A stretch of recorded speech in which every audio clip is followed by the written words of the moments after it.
Regional department store chain Belk spent one day in bankruptcy protection in February. The company, which has 300 stores in 16 southeastern states, represents the largest U.S. retail bankruptcy so far in 2021. Data from Reorg shows despite the economic devastation brought on by the pandemic, it is the only one this year with liabilities over $1 billion. There were 8 of those in 2020. Overall, there have been just 8 retail bankruptcies this year, which is on pace for the fewest since 2018. Ian Howland is a research and data analyst at Reorg. Last year, they were much bigger. They were much more popular. They had a much larger store footprint. This year, a little smaller, nothing in that really big liability range except for Belk.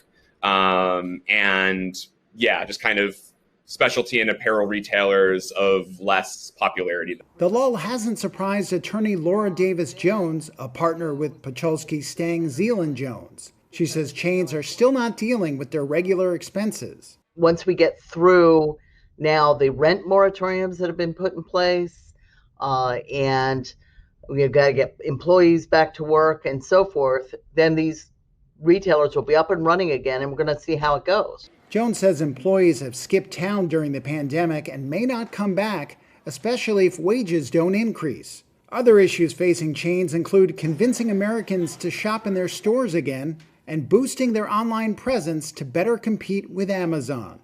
It won't be enough for some, potentially including a few of those who filed for bankruptcy last year. There will be retailers who will file again to get it right this time, to bring it down to the right size that it needs to be, take into account what the overhang of the pandemic was, take into account the overhang of what that did to the whole economy, and see how it sorts out.